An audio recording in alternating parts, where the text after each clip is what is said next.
August 14th. We reached the peak of the week. Hump day. Take a big breath of the clean mountain air up here. Grab a coffee and let's get smarter together. I was doing my morning routine of yoga and meditation after getting up, acknowledging thoughts but letting them go at the same time, at least trying to. Then an epiphany hit me like a freight train. Of course, I abandoned all plans for today's post and am here to share my epiphany with you. So, I've mentioned before, but it's so fundamental it can't be mentioned often enough that we don't experience reality. No, we don't. We really don't. What we experience is a model of the world. And this is not just any old model every one of us is equipped with from birth. No. This is a model that each one of us generates ourselves. So no two models are alike. We all live in a different world by our own generation. We use a small selection of the data our cells have collected from the physical universe to create the model. Since the amount of data our cells collect is just a sliver of the data available in the physical universe, this model is twice limited. We can decrease at least one limitation by mixing up what data our mind selects for the generation process from the pool of data the cells have collected. In election terms, these are swing voters, people who are not just set to one frame but can think in different frames for different problems. Yes, but the model will always be very limited, no matter what. And so it's very interesting to discover what it still can be useful for this model, this very limited model of what's really going on out there. I mean, 20% of all our energy is used up just to create a very incomplete model of the world we actually live in, and that's in resting mode. To understand what our mind has developed for, spoiler alert, our so highly regarded intelligence is just a byproduct, we must go back to what we are at a very basic level.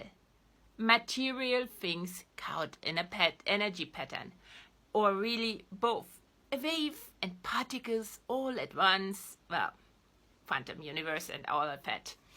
All material things from us in our limited model recognized as atoms or humans or whatever alike, seek both their lowest energy state and to be in equilibrium with their surroundings, what effectively means the whole of the physical universe.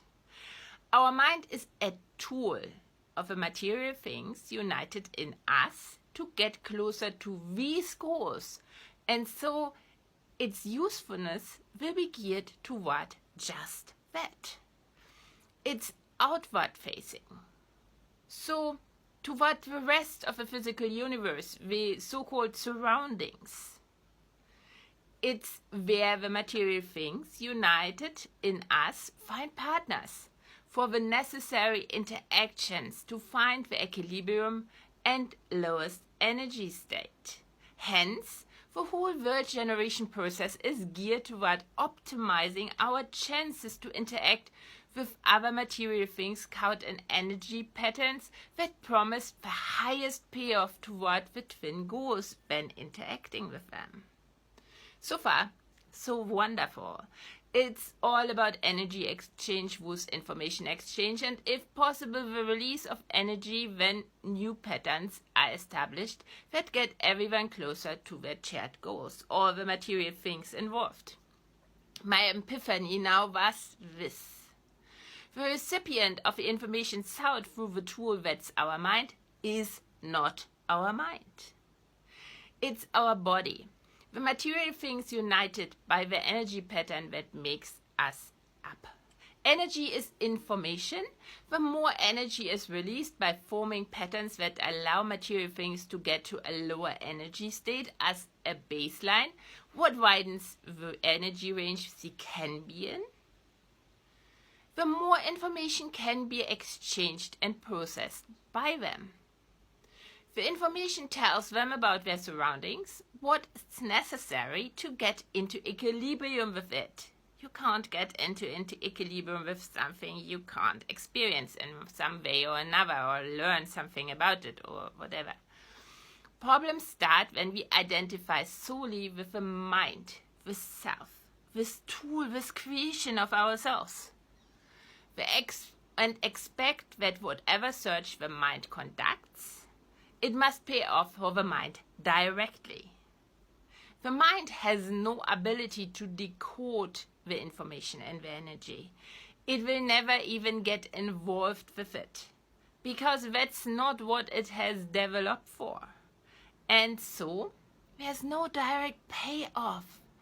But the mind deals in hypotheticals and the imaginary, since that helps it discern what the best energy pattern to interact is of those available. So, it can imagine what a direct payoff for it might be and why. It can imagine. It is all not real. It's just imagination from a tool in our mind that thinks it is more important than it really is. It is a story, and that's the beginning of history, of all of history. What we really seek are vibes that engage the body, not just the mind. The mind is imagination. Explore, as ananas, think. Make a habit out of thinking. Let's turn thinking into the norm again and get out there for the real things. Touch grass. Like, comment, share, and follow, lest you miss a single opportunity to improve yourself and society. Once you do, we'll meet again at the coffee pot.